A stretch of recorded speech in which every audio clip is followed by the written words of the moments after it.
Welcome back to Time with Steel Garage. It's been 159 days since I've been in this shop and worked on a car, but I'm not counting. Those of you that are new to the channel, those of you who've been with the channel for a while, you may remember I'm a retired helicopter pilot. For the last 5 to 6 months, I've been off doing fixed wing airplane stuff, learning how to fly airplanes. That's my day job. This is what I do for fun. But now it's time to get back to work. I am super excited to even just be doing this video and just be touching a car. So I've spent a lot of time out here in the last couple days just cleaning the shop, reorganizing the shop. I had no idea what a mess I had made, and when I came back to it, it's like I can't start doing anything until I start over and clean the shop. One of the things that we need to do, and that I'd like to do, is get this car mocked up. So when you're building a car from scratch, they go together, they come apart a lot.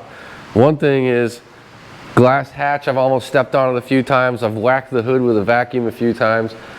So I want to get the car back together so we can see where we're at and I can finish doing the metal work. And honestly, I don't like having a unibody car with no doors on it. I don't like it sitting like that.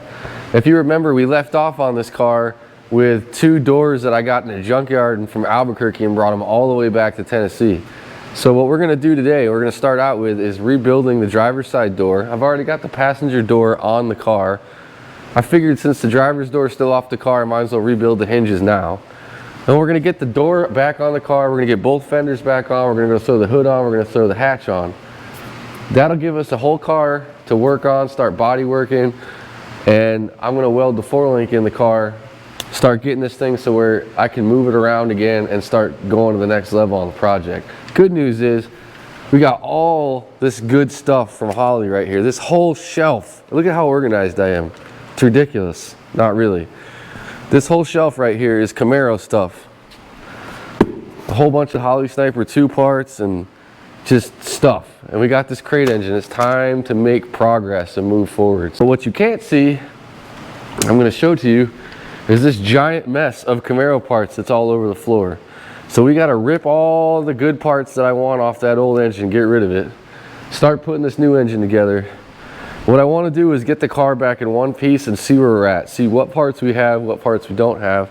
And honestly, the best place to store parts when you're working on a car is on the car itself, so it doesn't get damaged. But if you look at that, my whole back bench is clear. We're making a lot of progress here. So without further ado, let's get to work. All right, everybody say hello to my helper, Kenneth. My brother-in-law. He's gonna help us out today. These Camaro doors weigh like 80 pounds. You don't need a helper, but it sure is a lot easier if you have a helper. I've seen people do like cherry pickers and all kinds of stuff to put these doors on, but it's just easier with 2 people. Plus I get lonely in here and I talk to myself a lot. So if you remember these doors, we got them in Albuquerque. They have problems. The hinges are worn out, stuff like that. They're dented, but they're solid. There's no rust on them at all. So what we are going to do is, since this is already conveniently on the table, we're going to rebuild the hinges. So you need a few things. Door spring tool. These are like 10 bucks. You can get them from any parts store usually. A Dorman hinge rebuild kit. These are pretty universal for any GM vehicle from this generation. Part number is 38401. And then I've got a new striker pin and roller that I got off eBay. It's part number TAI-GMR-P07. I don't know if you guys can see that. So what we're going to do, you can see a lot of these doors are so heavy, and what happens is they get hogged out. So when you close the door, they sag and they start hitting the bottom of the car. These striker pins get bent. It needs to be fixed. So if you've ever worked on like an old GM truck from like the 70s, the frames are all held together with rivets. That's kind of how these are. And the way I found the easiest thing to do on those old trucks was to take a cutoff wheel and cut a plus symbol into the rivet, and then take an air chisel from the side and pop them off. So that's what I'm going to try to do on this. And then we're going to take a spring compressor, get rid of this spring, and get both hinges off. Make sure you mark the top of each hinge so you know where it goes, but it's pretty obvious. I mean, they're completely different. Just take whatever notes that you need. On a scale of 1 to 10, Kenneth, how would you rate that job as fun, being 10 and 0 being not fun? 6. Well, there's no way around it, people. This job is not fun. If you look here, you can see the hinge. This is how this goes on here. Okay. Now what we did to get the rivets out is we actually cut the tops off with a cutoff wheel, and then Kenneth, hold up that air hammer there. We used a little air hammer to pop the rivets out. One of them came out real easy, one was not so easy. But when these doors get worn out, these sacrificial bushings right here, they get hogged out, and this door was moving, I mean this hinge was moving like 1/8 inch to 1/4 inch, so you have to imagine what that equates to at the back of the door.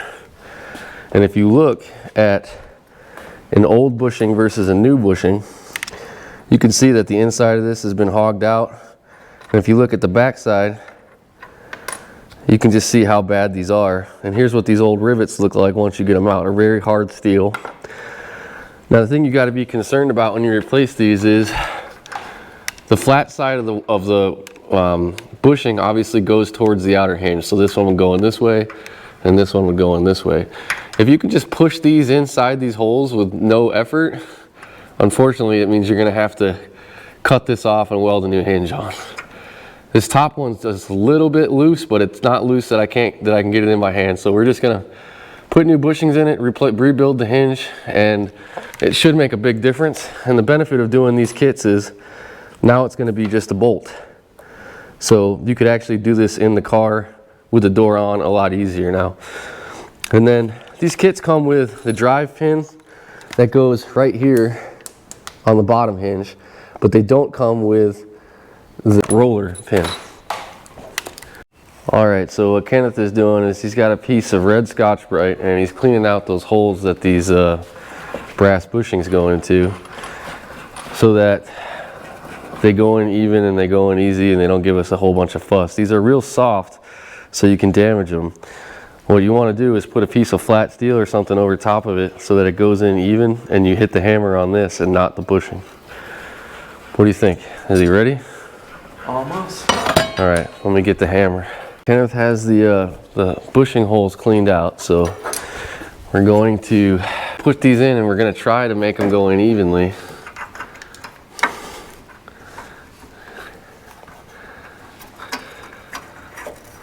Which is easier said than done.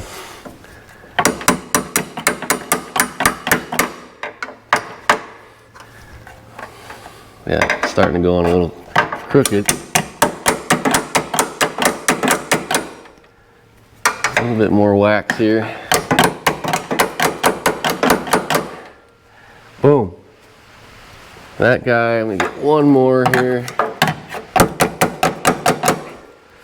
All right, let's get the other side in. You got the other bushing, Kenneth? There you go. All right, thank you. So now this one's gonna go in from the top side. Same thing.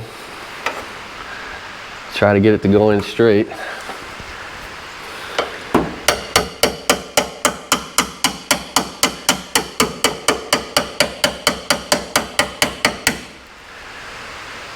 Yeah, so easy a caveman could do it.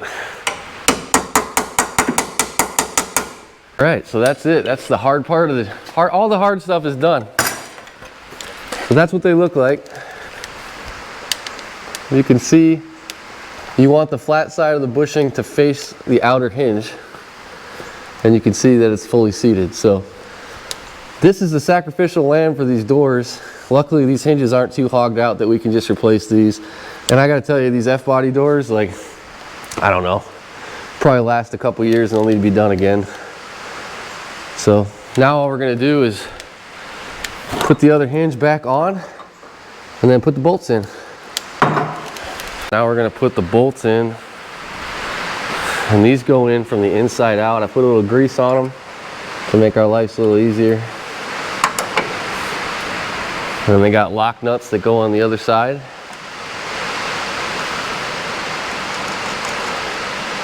There's one. And we'll put the other guy on the other side. Again, inside out.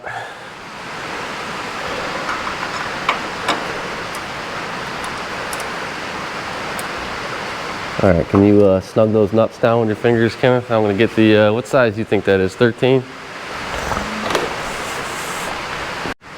All right, so now I'm gonna just snug these up.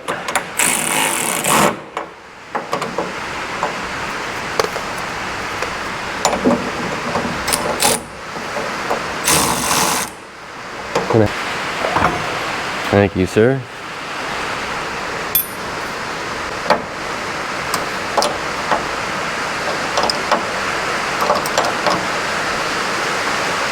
You don't want to over tighten these things because you'll break the stud off, but you also don't want the hinge flopping around. So you got to just kind of do it by feel, good and tight. And look at that. Look at how nicely. Go ahead and give that hinge a touch, Kenneth. Feel how nicely that goes up and down now. You see that? See what I'm saying? Remember how the old one felt, right? It's a little. Still got a little slop in it. We'll snug it a little bit more, but remember how the old hinge felt? I mean, it went from a 1/4 inch of slop to like a 1/16 of an inch of slop.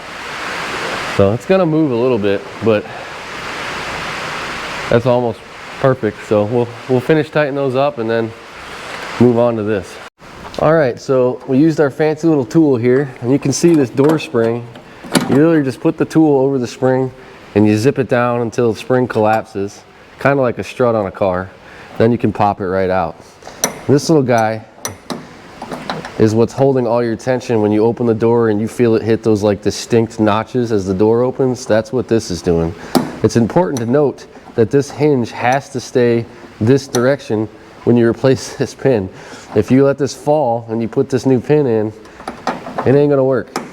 So next thing we're gonna do is use a cutoff wheel to cut this pin on this side and then hammer this whole section out. This is gonna go in the trash.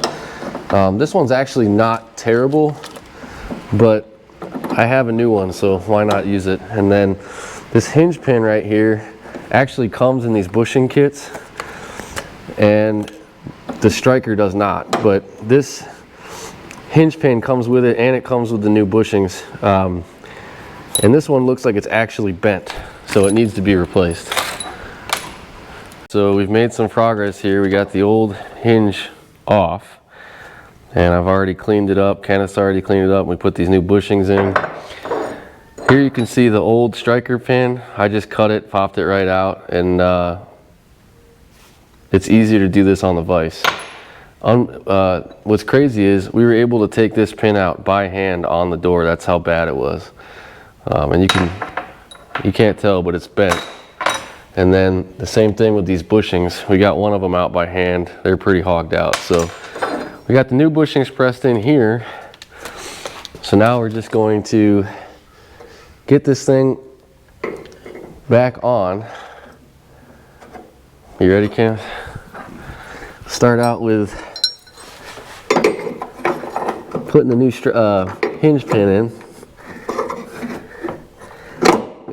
I had the hinge itself, the actual hinge metal was bent as well. I straightened that out on the vise.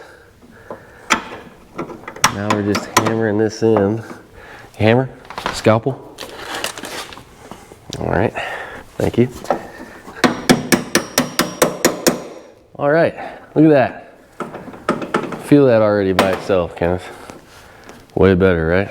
Yeah. Okay, so now we're gonna put the new stainless pin. Now, full disclosure, I got this from eBay, and these are notorious for not fitting together well. This thing has a little plastic bushing on top that faces the top, and you gotta hammer this pin into the top of the big pin. It's got a little bit too much material on it, so you gotta clearance it. Same with here. And then this is held in by a C-clip, and it's stainless. Remember, make sure this little guy right here is facing backwards. Okay, so just gonna put this dude in, hammer it home, and now where's that little C-clip at? There's a little C-clip here. These things are a pain in the butt, but see if I can use a little piece of pliers. See if I can do this without shooting my eye out. Perfect. All right, so now come over here, Kenneth, you can see this is gonna rotate like that. It's all brand new in here. Only thing we got left to do is put our spring back in. Now the spring rides on a pocket in the back, and it rides in a divot inside this bracket. So you just gotta finagle it back into its home. Victory is ours. This rotates on that bushing. We got a new strike pin in, we got that pin in, all new bushings. So this door is ready to go back on. And I'll tell you, these door spring tools, they're like one-time use. They're junk. And well, let's put the dang door on, eh?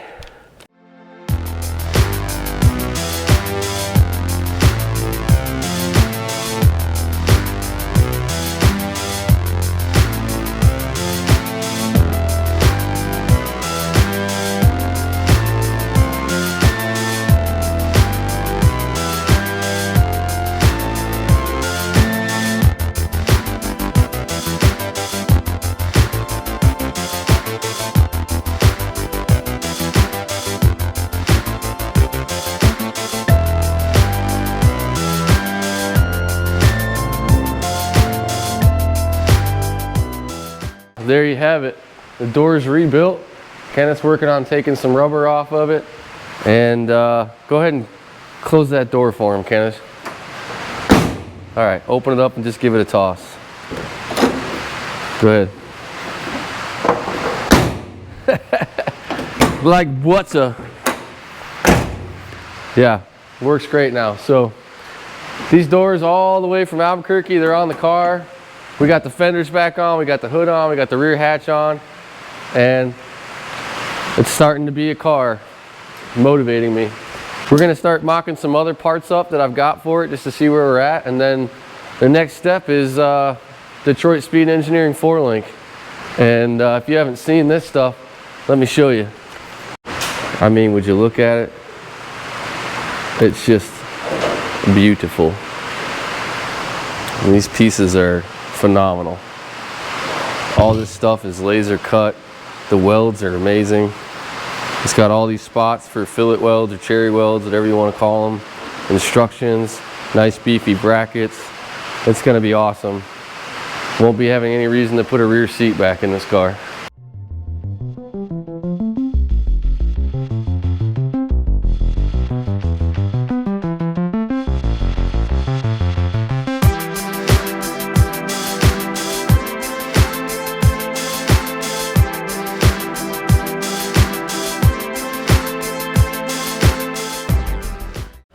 Well, Kenneth and I have been busy.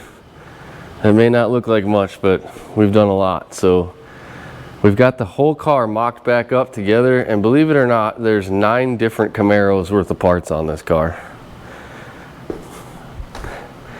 That lower splitter came from Albuquerque. Those 2 doors came from a junkyard in Albuquerque.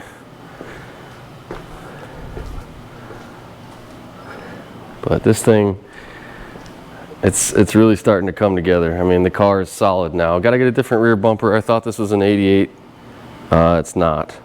And I want to keep the car in 88. I got an 88 snout on the front, 88 rear quarter ground effects here.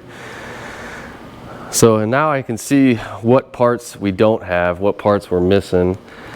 The rear spoiler was okay. The side fins for it were dry rotted and blasted apart. We've really cleaned up a lot of the stuff. This is the rest of the IROC splitter stuff that'll go on there. We're probably only going to use the 2 front seats. The rear seats aren't going to go back in. Not sure if I'm going to use the plastics or just rhino line the interior. But we got the Detroit Speed subframe connectors in here. We got the Detroit Speed 4-link kit getting ready to go in. That's going to be the next step here.